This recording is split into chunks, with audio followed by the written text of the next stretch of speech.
class, up to the last lecture we have completed unit 5. Now in this lecture we are starting the unit 4.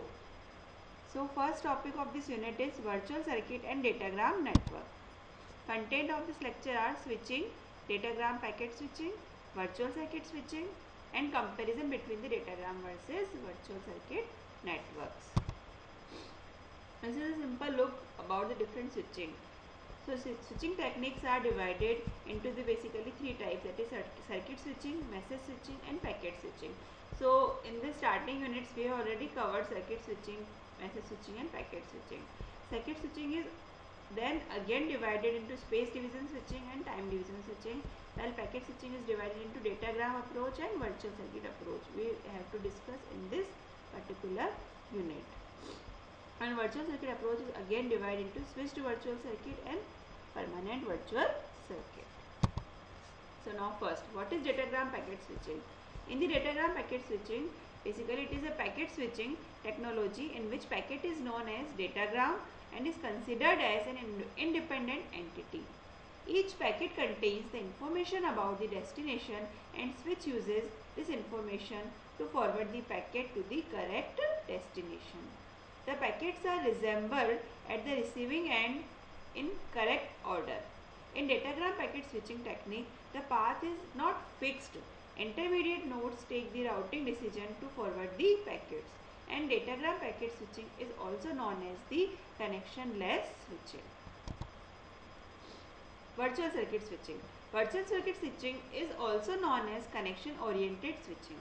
In the case of virtual circuit switching, a pre-planned route is established before the message are sent. Call request and call accept packets are used to establish the connection between sender and receiver. In this case, the path is fixed for the duration of the logical connection, while in this datagram switching, the path is not fixed. So you can see in this diagram, this diagram is related to the virtual circuit switching, right? In this there are two stations, that is A is sender and B is the receiver, and there are two intermediate nodes, that is node 1 and node 2. So you can see that in starting, before sending the message or before sending the data, firstly the path is created between the sender and the receiver, and after that data is sent. So in the diagram, A and B are sender and receiver respectively, and 1 and 2 are the nodes. Call request and call accept packets are used to establish connection between the sender and receiver. When a route is established, data will be transferred. After transmission of data, an acknowledgement signal is sent by the receiver that the message has been received. If the user wants to terminate the connection, a clear signal is sent for the termination. This is all regarding about the virtual circuit switching.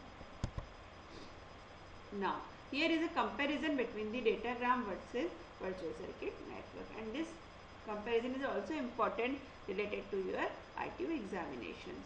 So this comparison is based on these different issues like circuit setup.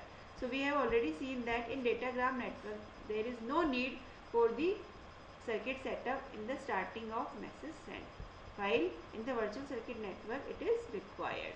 If we talk about the addressing, in the datagram network each packet contains the full source and destination address, while in the virtual circuit each packet contains a short VC number, that is virtual circuit number. State information.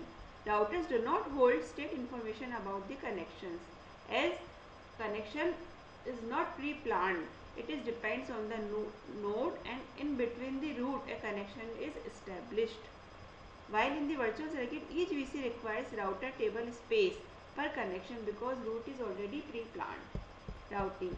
Each packet is routed independently, while in virtual circuit, route is chosen when VC is set up, that is virtual circuit is set up, and all packets follow that route.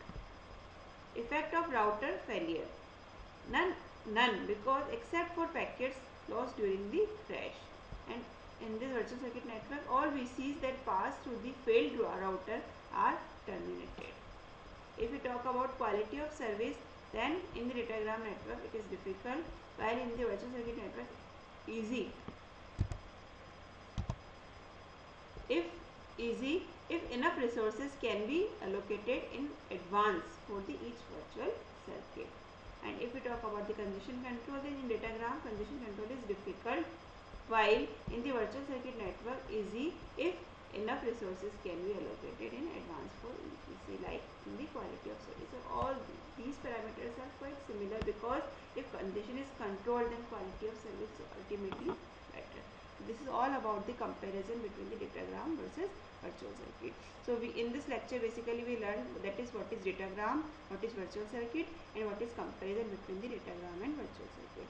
And this is the question which comes in the university examination, that give comparison between the datagram and virtual circuit, or write a short note on datagram or virtual circuit.